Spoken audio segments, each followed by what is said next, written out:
I mean, this should represent a pretty good idea of what the overall project cost is going to be, and we should be able to minimize our overall change orders. I mean, they will come because we're, like you said, working underground, but because of the CNGC situation, we have a higher level of confidence that the number that is represented in front of us is something that we should be able to stick to. That's absolutely right. And again, Murphy, as we often say, lives in the ground, so that is part of the scope of our life here. But we believe that these are very firm numbers at this point in time, and generally we underperform on underuse this change order allowance, and that would be our goal here. Well, and Stacy Whitback, they have done a significant amount of work here in our region for us in the region. And if there's any firm that would have a general understanding, and as you said, Murphy lives in the ground, and in my building in the parking garage, they would have, they're a firm that is very familiar with the surroundings around here and the ground conditions and all of those things. So when we work with a familiar firm that has familiarity with the area, we increase our confidence that we can come in indeed generally where our contract prices should be. Okay. That's all I have. Other questions or comments on that end of the table? Okay, I guess the only thing I would say is this is a major contract. It's a lot of money. I think there's a lot of faith in Stacy Whitbeck to deliver on this project and stay within the budgets that we have here. I also would point out that, again, I too have seen Stacy Whitbeck in action, and they've done a great job. I think they've also been a leader in utilization of women and minorities in the workforce. And I think we've asked for a quarterly report kind of update, not only on the DBE side of things, but just kind of an update of how they're doing with the workforce in terms of women and minorities, both on the apprentice level and the journey level. So we're hoping that we can get those kind of numbers from them, and they can, again, deliver like they have in the past on those to, again, demonstrate our commitment in those particular areas of diversity on this particular project. So I'm supportive of this, and I'm ready to move forward. With that, go. Okay. I do have one more question. In regards to options, we have a section called options down here, and it says approval is the only recommended option. But then you go through some of the other, we get the opportunity to have these conversations, but for the sake of the general public, I mean, what would it look like at this point to have to basically take something like this out to bid? It would be delay and more expensive. So I don't believe at this stage of the game, that's one of the reasons why we stay very close to you when we review the contracting plan at the outset of a project, because it becomes really important to move forward. Otherwise, time and money is truly at stake. So I appreciate that question. Thank you. Okay, with that, I would entertain a motion to approve Resolution 12-10-93. So moved. Your motion? Second. I have second. Any further discussion? Okay, I'm ready. Imagine he's spending $260 million. It's like $290 million is the number it could be up to. So again, with that, all those in favor of the motion to approve Resolution 12-10-93 signify by saying aye. Aye. All those opposed? Any abstentions? The motion is approved unanimously. Congratulations to Stacy Whitbeck. We'll look forward to the reports on an ongoing basis, the progress on this very important project and their performance. Thank you. All right, moving on. Resolution 12-10-94, which is a resolution authorizing modification to a contract with David Evans and Associates for engineering services for the east segment of the Portland-Milwaukee Light Rail project. So, Mr. President, members of the board, I think we have a theme here, which is sort of beginning to catch a number of contracts up to the total contract price and the total scope of the east segment of the Portland-Milwaukee Light Rail project. And indeed, that is the case here. David Evans has been the primary design firm for most of this alignment with a number of very valuable subcontractors. And that was approved some time ago by the board. And in the more recent past, the board actually approved a an initial phase of design services during construction of $5.2 million total addition to that original contract of $14 million. In addition, at this point in time, we have now the total contract price, the total scope defined, and the total need for our engineer to step in and help us along the way define, and that would add another $2.7 million to the total contract, bringing the total to $22.278 million overall. Again, DEA has performed very well in doing this work. They're a very qualified local firm who have developed, frankly, a national now reputation related to design and construction of rail projects. They also are achieving an 18% disadvantaged business participation in their work, and that's a very good rate for a design firm at this level. And so with that, we'd be happy to answer any questions about specific scope being added here, but do recommend approval. If we may, just in our previous resolution, we had a little more detail on some of the scope changes. What are some of the scope changes? If I could ask Ms. Robin to come up again, please. So with this contract, the primary scope additions are the additional expected design team, primarily in structures and support of all of our submittal review for all of the items within the East segment contract. Additionally, we have, as Neil described, the value engineering process that we proceeded with our contractor. DEA is our designer. So as we agree to adjust the scope and certain elements, it's DEA as the engineer of record who is supporting us with revisions. So it's a very valuable service, and they have the most direct knowledge with the design to be able to expeditiously revise the design. So that's part of the scope adjustment. So I understand the second more than the first. So I understand as the scope changes, the requirements on the firm change, and their expertise is required to provide for the design and engineering of the scope changes. Mm-hmm. First, could some of these things have been more anticipated? The first criteria of change? We looked into with the initial modification, it included some of that submittal review and the capacity necessary for the initial modifications, which were primarily the utilities and the early structures and the track. And now we're adding all of the civil scope and the rest of the architectural and station area elements into the CMGC. And those elements are now, we've targeted how that how the capacity of the design team is so this spread. is the next layer, is what you're suggesting. Right. Okay. In addition to that, Good question. Just one quick comment. As Neil mentioned, we're getting kind of the updates on all these contracts. It would be helpful at some point to be able to see kind of the overall project budget and where we're coming in on that. Because seeing these numbers now, it's kind of like, okay, what was that number? I mean, I don't have a photographic memory like all these rest of these guys. I wish I did. Board member, we do intend to do that at your November briefing. So Excellent. We'll bring the whole picture back, including where we are with the various contingency accounts and how we're managing that. I think you'll be pretty pleased with the comfort with where we are right now. But Perfect. we will do the top to bottom review in November. Any other questions? I have nobody from the audience who wishes to testify on this item, so with that, I would entertain a motion to approve Resolution 12-10-94. So moved. Motion and a second to approve this motion. Seeing no further questions, all those in favor of the motion to approve Resolution 12-10-94 signify by saying aye. Aye. All those opposed? Any abstentions? Seeing none, the motion is approved unanimously. Thank you.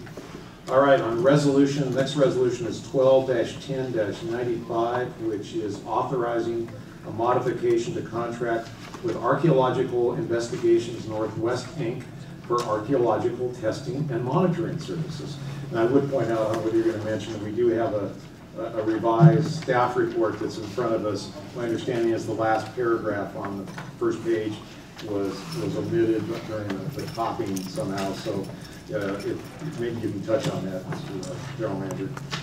Yes, thank you, Mr. Board President, members of the board. You have actually seen this contract before, so hopefully it's a little bit familiar, but it is a requirements contract that is based on what we find as we begin the excavation for the project. And under our environmental requirements and permit requirements, we're required to actually do a very thorough investigation. Now, it's important for us for those investigations to be done on a very thorough basis and to do them as quickly as we can when we find artifacts. And we have found artifacts, particularly on the west side segment, as we reported to you at the last time that you saw this this contract. We're also beginning to see that same pattern repeat on the east side, and that is the reason for coming to you with an additional modification at this point in time. Again, these services are only used when we do find something. I think the good news is we're learning more about our history as we go through this. And so that's a nice thing, but it's also very important for the construction schedule to have a very reliable contractor who can respond quickly and make sure that we don't, that we achieve our environmental requirements related to these investigations in a timely way so that we don't cause other kinds of undue delays and costs associated with the project. So you might recall that there was a previous modification, again, mostly for the West Side services. This layers on additional scope because we've consumed a lot of that with the additional findings on the west side, so that we have capacity for the east side. The modification is the amount of $322,000. That brings the contract value up to $664,000. And again, this would be a contingency draw. This amount of resource related to this particular use was not anticipated, but there is adequate contingency to cover this. And it's not entirely unexpected that a requirements contract like this would grow as the need is evidenced in the field. So with that, we recommend approval, and certainly staff are available to answer any questions. How's the board feeling? Do you have some questions? Quick comment. You bet. I'm sure you're surprised. Just briefly. I'm not surprised. Just briefly. So it feels like there's a little bit of a domino effect, as we were mentioning in the previous contract, in regards to when you increase the scope in one area, more work gets done. Then that requires the engineering to increase. That requires this monitoring piece to increase. So we've seen, which to some degree feels like we've got an expanding budget. In reality, we're seeing something change in the core contract. That's with Stacy and Whitbeck. But then you've got the engineering firm, we've got the monitoring firm, and all of those are affected throughout. Is that a good summation? I think it's also fair, but I think in this case, more specifically, it's just the amount of investigation that was not originally anticipated. And that is, again, something that we know by its very nature is just not, and it's not something we can anticipate in a very strong way. The environmental report for this actually is really interesting in that it defines potential archaeological sites along the way, but we found a lot more as we've gone into this work. But you're absolutely right. As we layer up and detail a project for all of these contracts, do need to be really trued up to the revised scope that has been detailed. Yeah, I had a question not about the contract, but more about the process. With what you said about the fact that through this project we are identifying additional unknown archaeological sites, which is kind of cool, kind of exciting. And as I understand it, the work of this contractor is we run across artifacts, then they investigate them, catalog them, make sure that they're handled properly. But my question is, why, because we have identified additional sites, down the road, are we going to face the possibility that some researcher of the future would want to come and maybe do a dig near our facilities to expand on one of these sites? And if so, how would we handle that? Well, I think in all cases, our intent is to do a very complete review at this stage so that we really minimize the chance of that ever happening. And I will also tell you that the kinds of archaeological findings we have are probably not subject to that. They are, for example, bottle depots, which may have been, frankly, somebody's backyard dump, but nonetheless, there's a lot of interesting things that one finds as you go through that. And so historians are very interested in that. So I think there's very little chance. Now, you know, if we find something that is that we find the woolly mammoth, I may want to augment my comments to you, but today I think we're in fine shape for that, right? I see no other comments or questions. I see nobody signed up to testify on this item. So with that, I would entertain a motion to approve resolution 12-10-95. So moved. Second. Second. Any questions, comments? No? All those in favor of the motion to approve resolution 12-10-95 signify by saying aye. Aye. All those opposed? Abstentions? Hearing none, the motion is approved unanimously. Okay, moving on to the last resolution, which is resolution 12-10-96, which is amending resolution 11-10-78, which authorized TriMet to acquire by purchase or by exercise of the power of eminent domain certain real property necessary for the construction of the Portland-Milwaukee Light Rail Transit Project. Mr. Board President, members of the board, this, I think, actually illustrates the kind of process that we go through with our property owners. But the amendment to the earlier resolution and the adoption of the new resolution is actually recommended really in abundance of caution, because as we've gone through our negotiations with this property owner, we've changed the boundaries of the site to his, in negotiations into the property owner's benefit or perceived benefit. So we now have a different shaped site that is subject to acquisition, and we have a very well represented property owner that we believe this will settle through mediation of one sort or another. But just in case, because it's a critical piece, as we can begin to see on the maps associated with this, we do recommend that we update this resolution and approve condemnation authority. Certainly happy to answer any questions, but you have seen this parcel before. And again, this is just the modification to the boundaries of that previous resolution. Any questions? My only question, I can't remember, did we intend or hope that the building would remain, the warehouse would remain this? Our original plan, as I recall, was that the warehouse would not remain, but we were able to modify both sidewalk and roadway locations. And so typically those are three-way negotiations, City of Portland, property owner, and ourselves, to be able to accommodate that it could stay.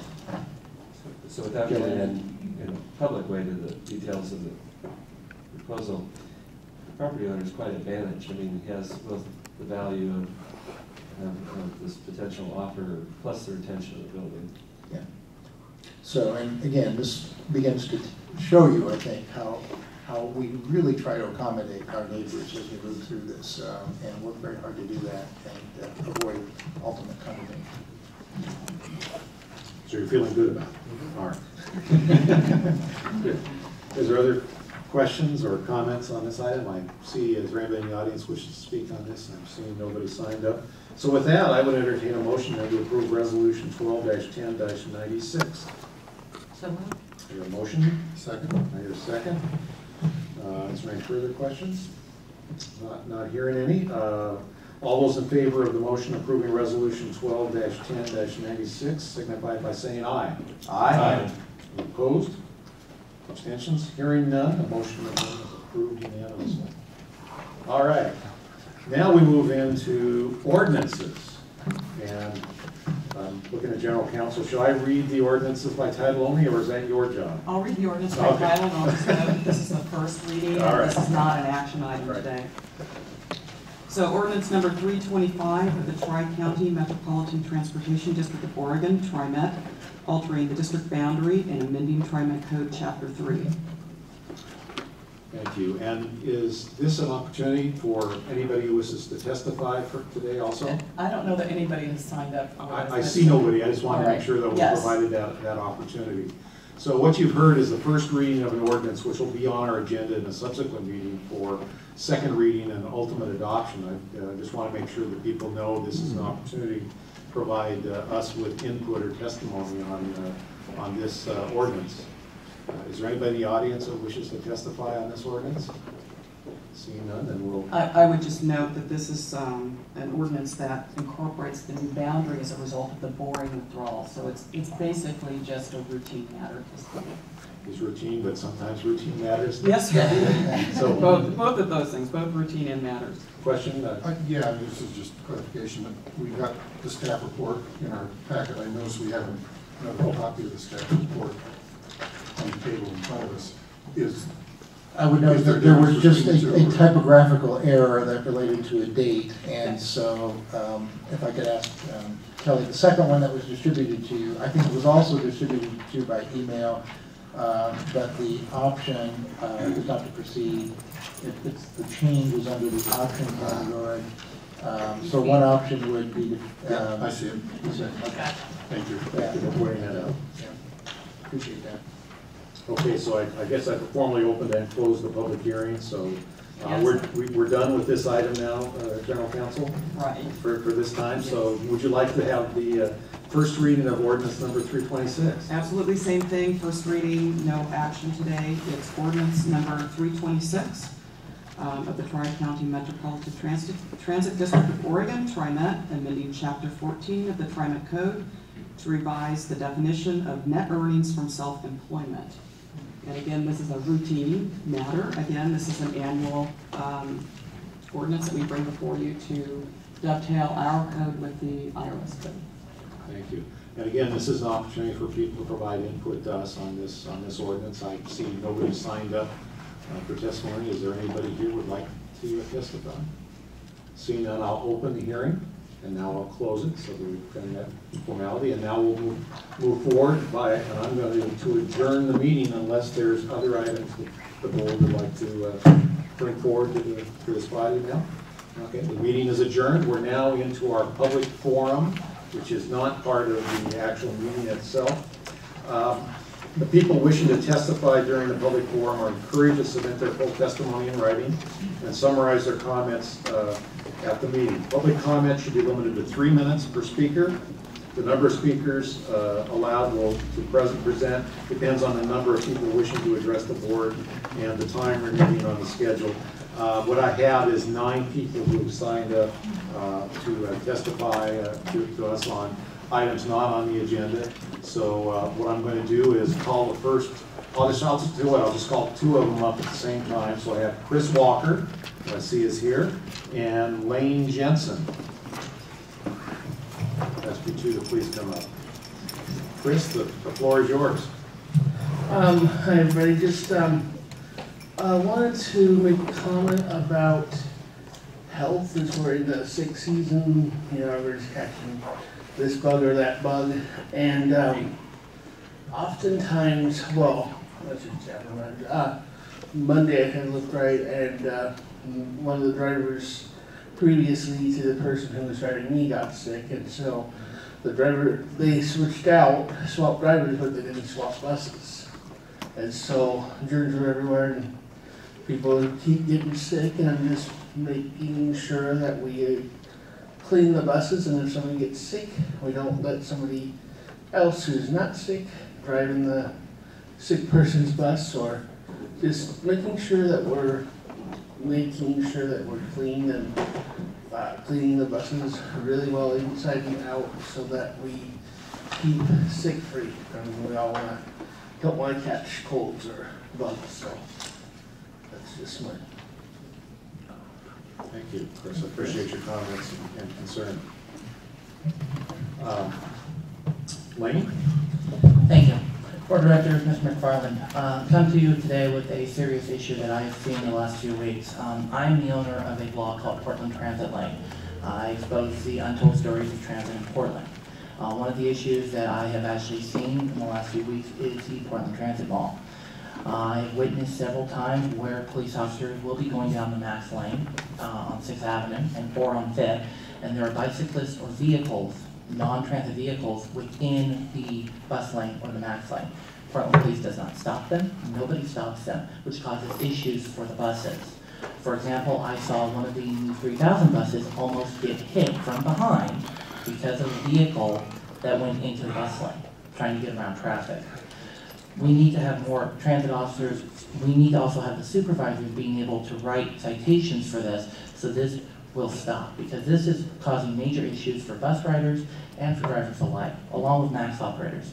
There are also bicyclists that go into the MAX and the bus lanes, running red lights, almost being hit by trains or buses, and the bus drivers never know where they're going to be. That way, if we get more officers out there, we get supervisors who can write the citations. That way we can stop this, and we can make sure the transit mall is a safe place for bus riders, bus operators, and MAX operators to run it more smoothly. Thank you. Thank you. Thank you for your comments and concerns. I see that our Director of Safety is still here listening, so maybe we can see what we can do about that. Thank you. I have the next two, which is Catherine Newwood and Alex Hawk.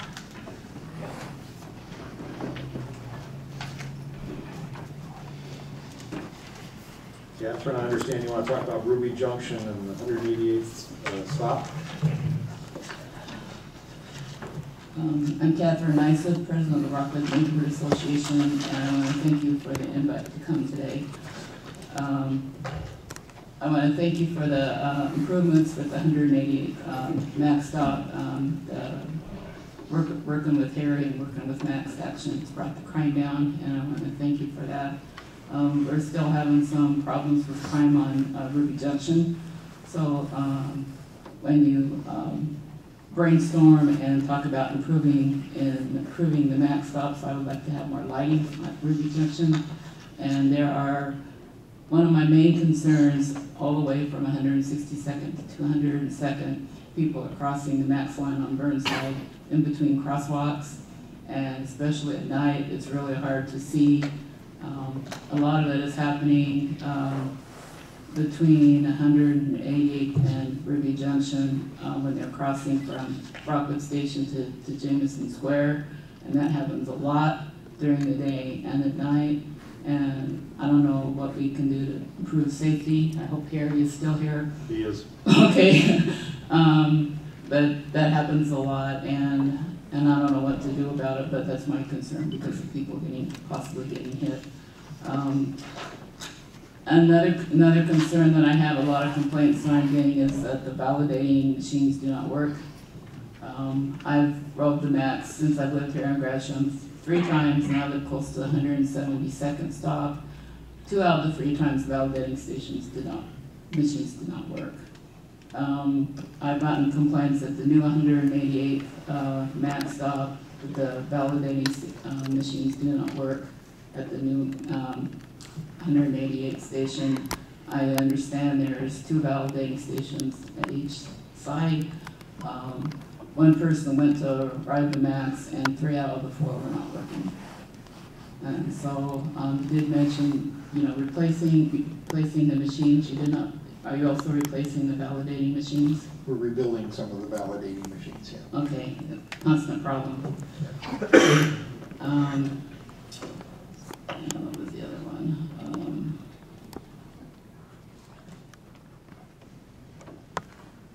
And then you did mention the construction of Ruby Junction starting in January, and it's an understanding 2 to 3 phases with the MAX, with the Milwaukee line, and also the Columbia crossing. How is the I wanted to know what the process of have the people in the houses moved, or are you still in the process of obtaining the houses along that line? We're in the process, but we can certainly have project staff update you on that. Okay, you send me an email or something, you'll have to understand what that is. So again, I wanted to thank you for the opportunity to come. Our pleasure. Thank you for coming. Yes. Morning, everyone. Mr. McFarland. I'm very pleased to report that I've gotten a ride on a brand new 3000 series bus on the 72 from Clackamas. The ride was noticeably smoother, and the air conditioning was nice and cool. This was weeks ago when sun was around. Last week, right? Right. These 55 new buses are a great addition to the TriMet fleet, and I hope to see a 3000 bus on my traditional Line 12 in the future. But we simply cannot stop here.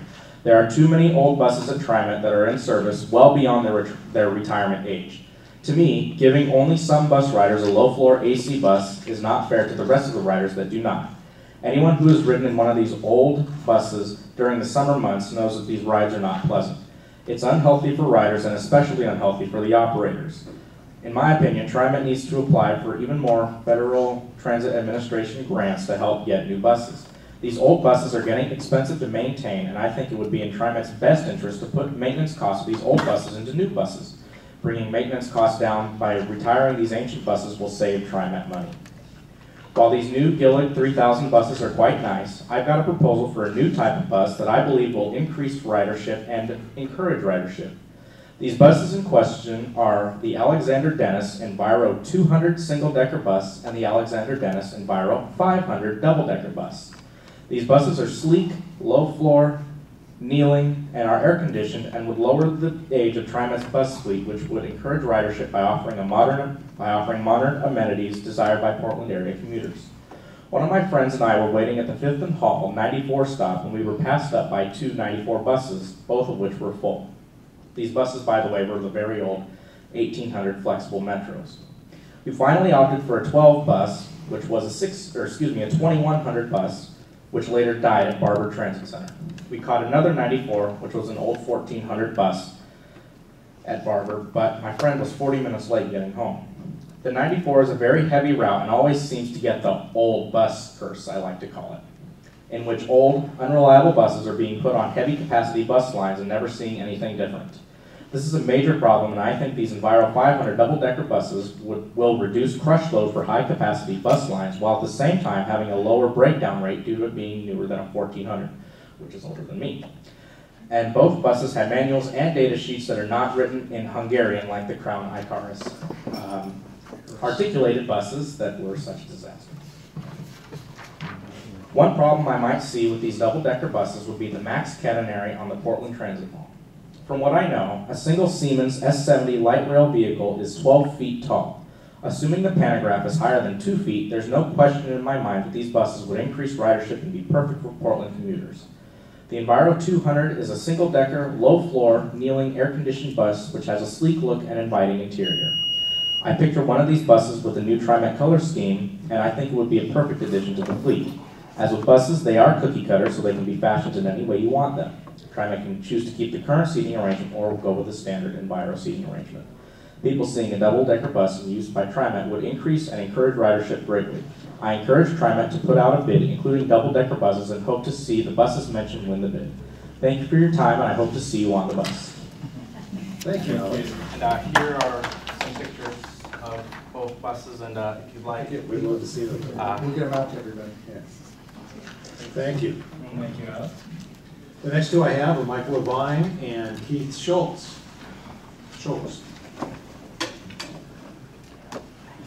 I am older than all your buses. You're sure of that? Positive. Okay. I'm feeling I am. Could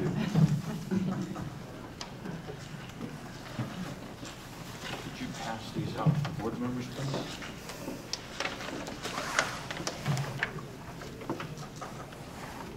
Good morning. Good morning. Is it still morning? No. Good afternoon. I've got some real important issues I'd like to cover today. First, what's being passed out to you right now is a response from the FTA to me, and it's regarding the weight restrictions. If you read it, you will see that the FTA made a change over a year ago, or just about a year ago. It was last October. TriMet, just a week ago, started notifying over 80 people that service was taken away from them, that they are entitled to the service. They've been entitled to it for over a year, or just about a year. This is wrong. You've heard us come before you many, many times talking about discrimination. This is discrimination when you do not allow people to have the service that is mandated they have. I also came before the board. Tiffany, I'm not sure, you might be the only one that remembers. advocating for a lady who was 14 pounds over the 600-pound capacity when the common wheelchair was still part of the federal code. She lost her service as an individual. She had to have somebody accompany her and or use a scooter, which I'm not going to go through all of it, but it's tough on her. That's why she had the new power chair. She just now got notified. Why didn't she get notified a year ago that she could have had the service mandated for her? I also, when I was advocating, shared with the board, it's a matter of record, 2 emails from the FTA acknowledging their desire that entities try to provide service when they can.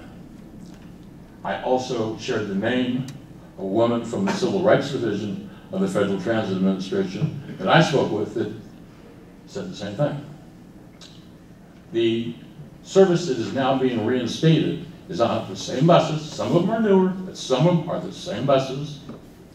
At the time, if I recall, and it's a matter of record that I supplied, the capacity was 725 or 750 pounds on some of your older buses. Still, a woman at 614 pounds was denied service.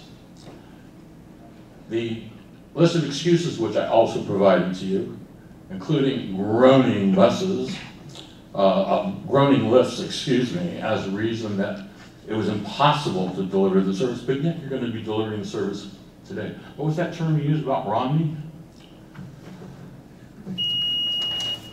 I can't believe that's 3 minutes.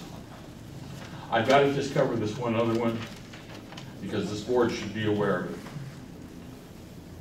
Lift service, the quarter, by the way, just ended last month. The quarter ending last month versus a year ago, lift service is down 8.1%, while complaints are up over 200%. Again, people with disabilities that are being discriminated against and are not getting the type of service they should be getting. We contribute this, and staff agreed at the CAT meeting last week to fare increases. That's certainly a good possibility.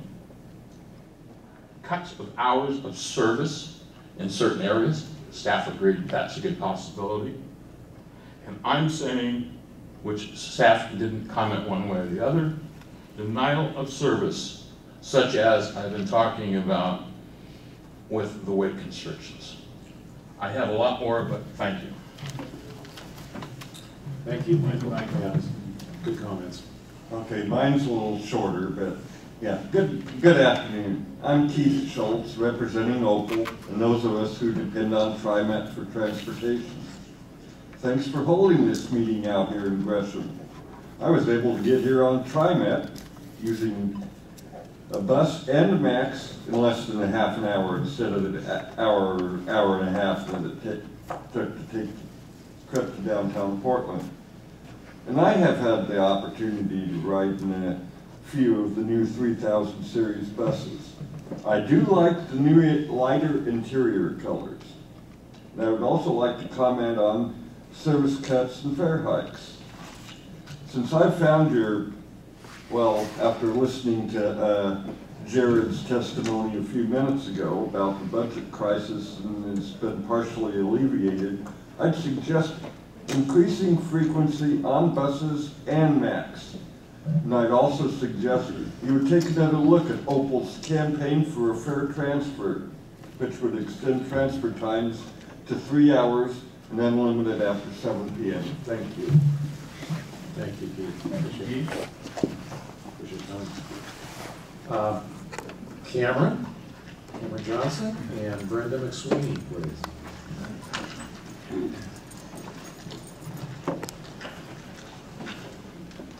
Ladies first. Go ahead, Cameron, you're first. I can go ahead and go first. Ladies first. Come first. All right. Cameron, why don't you roll? All right. Hello, Mr. President, board members. So, that big shortfall, that was pretty impressive, wasn't it? I have to say. All the service rearrangements that have been getting people lost and the fare increases that have been costing people a lot more, the Lyft users who have had gigantic fare increases and their boundaries cut so that some people aren't able to access the service. And I have to say, it was pretty awful the impact the shortfall had on the bus drivers of the city. I am especially impressed, however, this was all done by a shortfall that, for the most part, has failed to even exist. I know you've disagreed with a lot of what Jared said, but I have a strict personal policy of agreeing with facts, so it's great to see that things at TriMet aren't nearly as bad as it's been made out to be, for you at least. The tables have turned in two ways now. Things are better for you, but they're worse for us. This also means, however, that we have successfully called out the so-called shortfall out before the cuts were whispered into effect under our voices. As it stands, you have done us and thousands of other writers wrong by ignoring these statements and proceeding with the cuts that would have little to no impact on you as board members.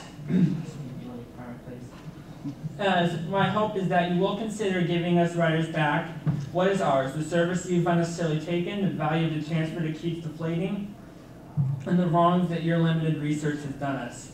And I do appreciate what you said about liking the idea of transparency, but it doesn't do any good without the action. I mean, I entertained the idea of not stopping the meeting with the 30-minute a cappella rendition of Fun some nights, but in the end, I did have to take the action of not begging the question who wants to die alone all dried up in the desert sun. It's always about the action.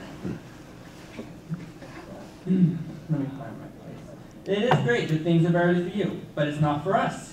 In fact, things have been considerably worse. We're everyday people, bus riders. We don't have any golden parachutes or landing pads. We just keep falling into the gravel because there is no sidewalk at many of our stops. In fact, for us, things are getting worse because of what your misfired projections have left us with. We haven't gotten increased service for the increased fare. We don't have reduced fare for the reduced service. For the transit dependent, this is really just another unprecedented, unnecessary kick in the dirt that needs to be resolved. You've never seemed to act upon the fact that you've not been the only ones hit by this recession, and it's hit us as bus drivers a lot harder because every time it hits you, you hit us as well. Things aren't getting better for us either. In fact, for my family, it's getting worse. We've had to move our business to a temporary place, and that's caused financial strain on all of us. I've been trying to job hunt myself, but so far to little avail, particularly because of, sorry, I only have a paragraph left, and I'm not feeling so hot, so to little avail because of my mode of transportation. In fact, if it weren't for the fact that I am in fact autistic and bipolar, I wouldn't have been able to qualify for an honored citizen's card to make it possible to afford tickets to therapy in a doctor's office, primarily the two only places I can afford to go. You guys get me upset sometimes, but with your rising fares and service cuts, I wouldn't have been able to attend therapy or receive medication, and you would have quite literally driven me crazy. This is how I see things, board members. Really, the goings on at TriMet don't influence your life because you are not transit dependent, and this is a spot on your resume that it wouldn't be impossible to walk out of without losing everything. Excuse me. I mean, you have to admit, you guys have it pretty good, really good in comparison to myself and other transit dependent riders. Our biggest problem, though, not just you, but as a society, is working for self-satisfaction only. When we're okay, we zone the rest out. But you see, that is how empires fall. People rely on other people. You need to feel motivated to help your customers and your drivers. It needs to bug you that because of what happened, that things aren't going good for them. Cameron, you about ready to wrap up there? Yeah, don't worry. You need to regret that because you didn't take action and look at things differently through others' eyes. We have to wait in line for our 3 minutes a month and demand that you change things because that is our only hope. You need to do a simple human thing, use your able body to keep other humans from having to suffer. Only in unity can mankind survive. We are the pillars that uphold your empire. If you sit comfortably, unconcerned now that you are safe in the castle above, those pillars will crumble and fall, and your empire will collapse onto itself and turn to ruins. And I really hope it doesn't happen. Thank you. Thank you, Cameron. Brenda? So my name is Brenda McSweeney. I live in East County, and I want to tell you about a service that I hear you're going to cut, Bus 84. And it's really concerning my brother because he lives out there.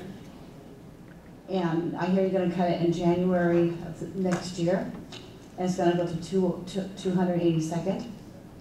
And that's his only way and means to get from there to here. And it only comes twice a day, like in early morning and late night. And he doesn't only ride it himself, other people who lives out there. Because he goes out there, he rides it to 362. That's where he gets off Bluff Road. And it's really upsetting him because he has mental illness and all these little things he has that's really affected him. And it's coming to me, and I'm trying to advocate for him today and other people who lives out there. And there's really no buses out there unless they walk, or some people are handicapped and they live in the trailer park out there. So how can we accommodate this to make it don't happen, don't cut the services? And I think it's important for that because it's hard for him to struggle to get to A to B. And then also, this is the 12th year the fare hikes, and will you stop it? I think that you should freeze the fares and extend the transfer 3 hours, not the unlimited after 7. And there's hard people that are struggling to make ends meet, and it's hard to get A to B. And we were on the bus doing surveys over the weekend, and we got rained on, and there was no spot to hang under the spot. There's no shelter or anything. So thank God we had an umbrella for that. But still, I think it would be nice if we had some shelters in our area, more lighting. It's important for people who can see if you got their clothes on, and then later on down the future, our time's going to go back, and it's going to be at 4 o'clock, it'll be dark. So how can we accommodate all these avenues with people be safe, and the bus can see you out there in late night, early morning? Can you remind me where 84, which road it travels on? I might note that is a service that also serves the Boring area. So yeah, it's Boring area. There's yeah. a change related to Boring.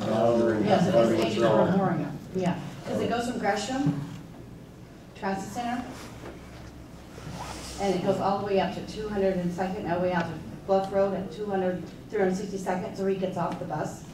And he had to catch it at 7 o'clock in the morning. Is that going to be cutting soon? I don't know, but obviously this is an area that's just withdrawn from the district, so maybe we could get an update of what service there will be Boring change. is. There will be having staff talk to you about the proposals and the timing of all that. Okay, so I know there's a lot of people who do ride the bus, and that's only their ways and needs, because they don't have transportation to get out there. That's their only ways and means to get on the bus to go. Great. Thank you, Brenda. I very much appreciate that. Yeah. So give us a little follow-up, because I think that's important. This is one of the consequences of the withdrawal of an area from the TriMet district, and there will be service changes. And I don't know what the county or the city is looking to do there, but we ought to make sure we understand that. I'll be there by the time you get Okay, there. thank you. I have Hector Osuna and Jared Franz, and Jared, we have I think your second piece of testimony. Thanks for putting that together.